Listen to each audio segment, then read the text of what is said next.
কালনার ১০৮ শিব মন্দির ১৮০৯ খ্রিস্টাব্দে মহারাজা তেজচন্দ্র বাহাদুর দ্বারা নির্মিত হয়েছিল।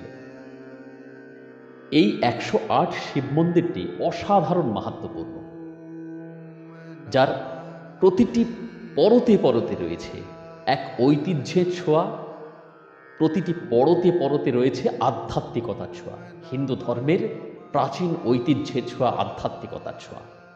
প্রথম থেকে শেষ পর্যন্ত থাকতে অনুরোধ করছি আমার সঙ্গে। ১০৮ এই শিব মন্দিরের কি এমন মাহাত্ম্য রয়েছে যা আপনি দেখতে যেতে পারেন, সব কিছু বলবো। তার আগে অনুরোধ করব, যদি সাবস্ক্রাইব না করে থাকেন দয়া করে সাবস্ক্রাইব করুন, আর বেল আইকনটি প্রেস করতে ভুলবেন না, কিন্তু পরের ভিডিও অনেক আগে আপনার কাছে পৌঁছে যাবে। যাই হোক, এবার এই কালনায় পৌঁছবেন কি করে সে কথা বলিনি, তারপর আধ্যাত্মিকতার মাহাত্ম্যে আসব।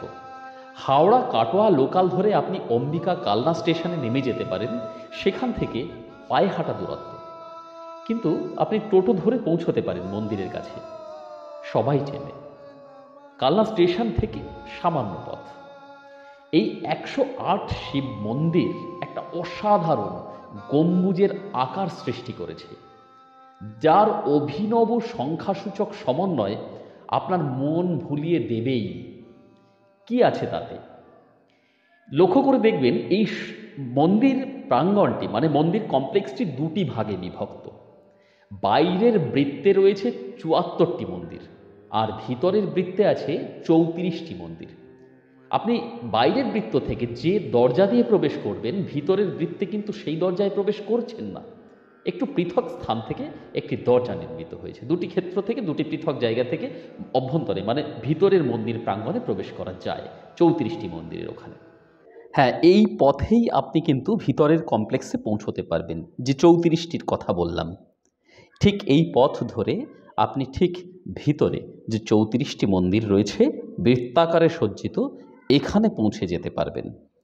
আর এই রাস্তাটি কিন্তু মূল যে রাস্তাটি মন্দির কমপ্লেক্সে আপনাকে পৌঁছে দেবে তার সোজাসুজি নয়, একটু পৃথক অংশ থেকে, যেগুলি মঙ্গলকর চিন্তা ভাবনা সহ পৌরাণিক কাহিনী অনুসারে নির্মিত হয়েছে এই সকল মন্দিরগুলো।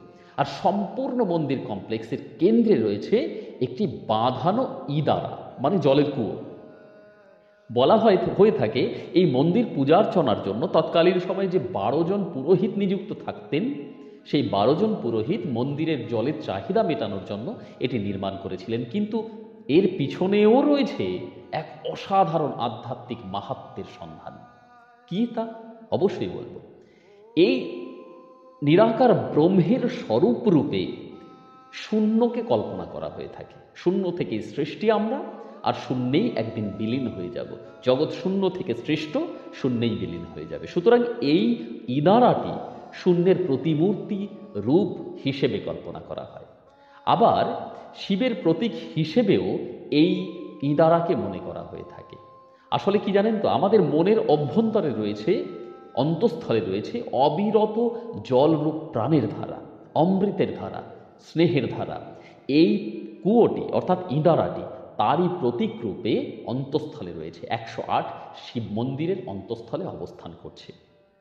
এবার আসি ১০৮ এই আধ্যাত্মিক সংখ্যা, তার মাহাত্ম্যে দুই একটা কথা এই সম্পর্কে বলে দিই, তারপর এই কালনার শিব মন্দিরের এই বৃত্তাকার রূপ নিয়ে কিছু কথা বলবো। আগে আসি ১০৮-এর মাহাত্ম্যে। ১০৮ আধ্যাত্মিক সংখ্যা, যা হিন্দু পুরাণে জপমালা চিত্রিত করে। জানেন তো নিশ্চয়ই যে জপমালায় ১০৮টি পুঁথি থাকে, আর একটি পৃথক বড় পুঁথি বাইরে অবস্থান করে। বাইরের বৃত্তের মন্দিরগুলোতে যে ৭৪টি মন্দিরের কথা বললাম, এই মন্দিরগুলিতে একটি সাদা একটি কালো, একটি সাদা একটি কালো, এইভাবে শিবলিঙ্গ রয়েছে, লক্ষ্য করবেন। এবং আরেকটা লক্ষ্য করার বিষয় হলো, আপনি যে কোনো অ্যাঙ্গেল থেকে লক্ষ্য করলে দেখতে পাবেন একমাত্র 4টে মন্দিরের শিবলিঙ্গই লক্ষ্য করতে পারবেন, তার বেশি কিন্তু নয়। এবার প্রতিটি মন্দিরে কালো রঙের শিবলিঙ্গ এবং তার সঙ্গে পাশেই অবস্থান করছে সাদা রঙের শিবলিঙ্গ। বাইরের বৃত্তের কথা বলছি, যেখানে ৭৪টি আছে। আর ভিতরের বৃত্তে ৩৪টি মন্দিরে সবগুলোই কিন্তু সাদা বর্ণের শিবলিঙ্গ স্থাপিত রয়েছে। কি এর মাহাত্ম্য সে কথাও বলবো। আগে ১০৮-এর মাহাত্ম্যের কথা একটু শুনে নিন, জানেন হয়তো, একটু মনে করিয়ে দিই। কি আছে 108কে সংস্কৃতে বলা হয়ে থাকে হর্ষদ সংখ্যা। কি এই হর্ষদ সংখ্যা?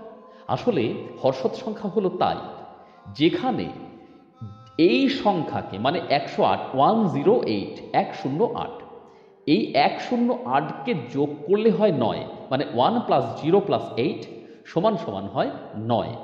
আবার 108কে যদি আপনি 9 দিয়ে ভাগ করেন তাহলে হয় 12। কেমন? অর্থাৎ বিষয়টা এই যে 108 তার সমন্বিত সংখ্যা হলো 9, এই সমন্বিত সংখ্যাকে একক সংখ্যা রূপে প্রকাশ করা হলো 9, 9 দিয়ে 108কে ভাগ করলে হয় 12। কেমন? এই ধরনের সংখ্যাকেই হর্ষদ সংখ্যা বলা হয়। আয়ুর্বেদ ও যোগ শাস্ত্র মতে আমাদের মানুষের দেহে, মনুষ্য দেহে 108টি পথ ধরে চালিকা শক্তি এসে হৃৎপিণ্ডকে সচল রাখে। হৃৎপিণ্ড কেবলমাত্র কিন্তু একটা যন্ত্র, এটা মনে করবেন না। হৃৎপিণ্ড মহাজাগতিক অতি শক্তি, মানে হলো আধ্যাত্মিক শক্তির দ্বারা সচল অবস্থায় থাকেন। আপনি ভাবুন তো, ঘুমিয়ে আছেন রাতের বেলায়, আপনার হৃৎপিণ্ড সচল হয়ে আছে, দেহটি নির্বিকার হয়ে পড়ে আছে, কিন্তু তাহলে হৃৎপিণ্ডকে কে সচল রেখেছে? নিজেই চলছে নাকি? না, এর মধ্যেও মাহাত্ম্য লুকিয়ে আছে। তাহলে 108টি চালিকা শক্তি পথ ধরে আমাদের দেহে এই হৃৎপিণ্ডে এসে হৃৎপিণ্ডকে সচল করে রাখে। বৈদিক জ্যোতিষশাস্ত্রে, এবার আপনি বলবেন হয়তো প্রমাণ দিন, কিন্তু কথাটি হলো আধ্যাত্মিকতা প্রমাণ সাপেক্ষ সর্বসময় নাও হতে পারে, কিন্তু আধ্যাত্মিকতা অনুভূতি গ্রাহ্য, এটা কিন্তু নিশ্চিত। বৈদিক জ্যোতিষশাস্ত্রে 12টি রাশির কথা এটা তো নিশ্চয়ই মানেন, মেষ রাশি, তুলা রাশি ইত্যাদি ইত্যাদি রয়েছে। এই 12টি রাশি এবং 9টি গ্রহের কথা আমরা জানি, যদিও বর্তমান সময় একটি গ্রহকে অনুগ্রহ হিসেবে ধরা হয়েছে, একটি গ্রহকে গ্রহাণু হিসেবে ধরা হয়েছে। তো 12টি রাশি এবং 9টি গ্রহ, এই নিয়ে জ্যোতিষশাস্ত্র গড়ে উঠেছে। এবার ভেবে দেখুন তো, 12টি রাশি আর তার সঙ্গে 9 গুণ করে দিন, কত হয়? 108। আবার সেই মহাজাগতিক এক আধ্যাত্মিক সংখ্যা 108। জপমালা, কৃষ্ণ কৃষ্ণ জপ করি, শিব শিব জপ করি, যাই করি না কেন, জপমালায় কটা পুঁথি থাকে? 108। এই সেই 108। সংযোগটি আমাদের জীবনে মহাজাগতিক প্রভাব আর মানব অস্তিত্বের উপরে মহাজাগতিক বস্তুর একটা গভীর প্রভাবকে নির্দেশ করে এই 108। এবার আপনাকে বলি, এই কালনা শিব মন্দিরের বাইরে অবস্থান করা পৃথক যে 74টি শিব মন্দির রয়েছে তার মধ্যে একটি সাদা, একটি কালো। কি বলতে চাইছে? বলা হয়ে থাকে সাদা শিবলিঙ্গ ধীরতা স্থিরতার প্রতীক, ভোলা মহেশ্বর, তিনি সর্বভূতে বিরাজমান, তিনি একটুতেই সন্তুষ্ট। আর কালো শিবলিঙ্গ রুদ্র তথা ভগবান শিবের ক্রোধান্বিত রূপ, আমাদের প্রত্যেকের মধ্যে আছে। এই রুষ্ট হয়ে গেলাম, আবার এই ধীর স্থির শান্ত। এবার ভিতরে অবস্থান করা রয়েছে 34টি শিব মন্দির, যার প্রত্যেকটি সাদা বর্ণের। এই প্রত্যেকটি সাদা বর্ণের আসলে ভোলা মহেশ্বরের একেবারে নির্বিকার রূপ, ধীর স্থির রূপ। নবকৈলাস মন্দির বলা হয়ে থাকে এই গ্রন্থনকে, মানে এই 108 শিব মন্দিরকে নবকৈলাস গ্রন্থন বলা হয়ে থাকে, মন্দির বলা হয়ে থাকে।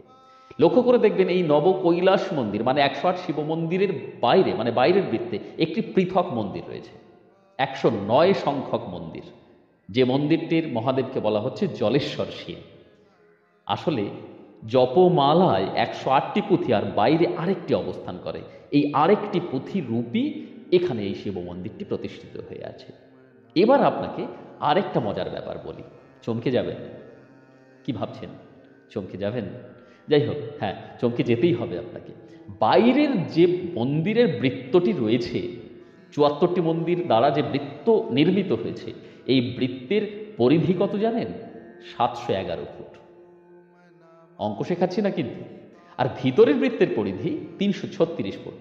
এবার একটু লক্ষ্য করে দেখুন তো, ভিতরের বৃত্তের পরিধি যদি 336 ফুট হয়, তাহলে একে একক সংখ্যা করি আমরা। 3 3 6 যোগ করলে কত হয়? 12 হয়। 3 যোগ 3 যোগ 6, আর 1 যোগ 2 যোগ করে হয় 3, মানে একক সংখ্যায় পরিণত করতে হবে, একটা সংখ্যায়। তাহলে এখানে 3 হলো, মনে রাখবেন কিন্তু, খাতা কলম নিয়ে বসুন। আর বাইরের বৃত্তের পরিধি 711, মানে 711 ফুট। যোগ করলে কত হয়? 711 যোগ করলে হয় কিন্তু 9। মজা লাগছে তো? তাহলে দুটি যোগ করি এবার, ওদিকে হয়েছে 3, এদিকে হলো 9, কত হলো? 12। আর 12কে যোগ করলে হয় তিন, গুণাতীতম নিরাকারম। মহাদেব ত্রিগুণাতীত।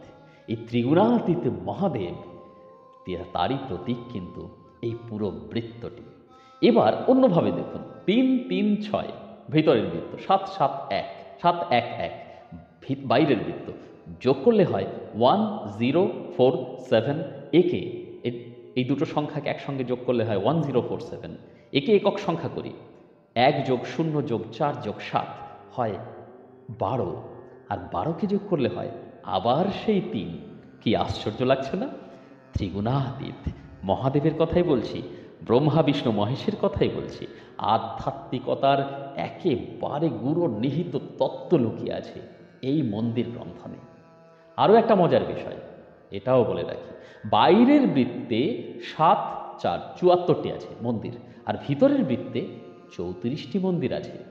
একক সংখ্যা করে ফেলুন তো, 7 যোগ 4 যোগ 3 যোগ 4 74, 34, 7 4 3 4 যোগ করলে হয় 1 8, মানে 18, আর 18কে যোগ করলে হয় আবার সেই ঘুরে ফিরে 9। আসলে হিন্দু ধর্মে 3 এবং 9 অত্যন্ত পবিত্র একটা সংখ্যা মানা হয়।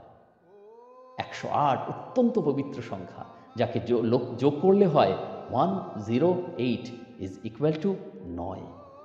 সেই 9 সংখ্যায় সীমাবদ্ধ হয়ে আছে কিন্তু অতি জাগতিক ধর্মবিশ্বাসের প্রাণকেন্দ্র এই মন্দির কমপ্লেক্সটি।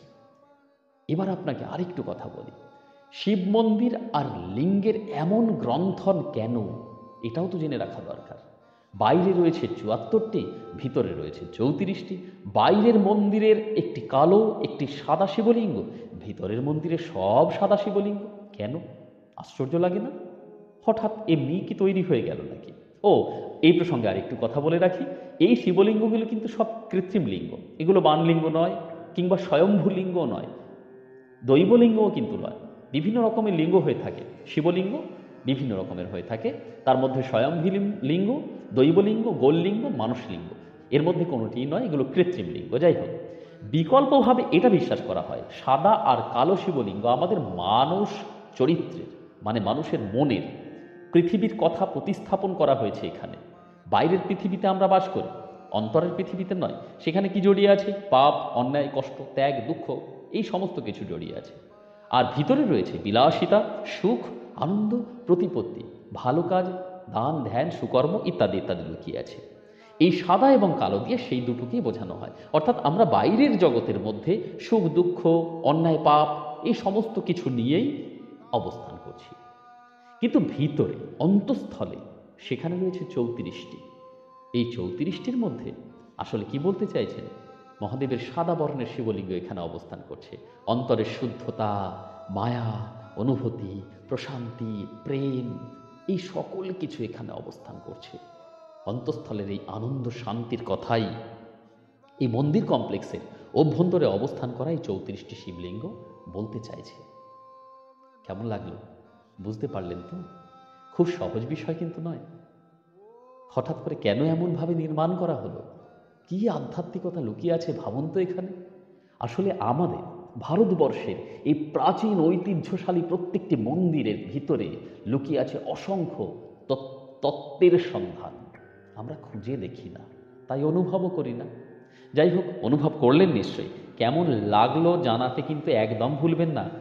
আর হ্যাঁ, আরেকটু কথা বলে রাখি, কালনা শিব মন্দিরের এই মন্দির কমপ্লেক্সের ঠিক অপোজিট দিকে, ঠিক বিপরীত দিকে আরও বেশ কিছু পুরনো ঐতিহ্যশালী মন্দির রয়েছে। দ্বিতীয় ভিডিওয়, পরের ভিডিওয় আপনাদের সামনে তুলে ধরব। দেখতে ভুলবেন না কিন্তু। ততদিন ভালো থাকুন, সুস্থ থাকুন।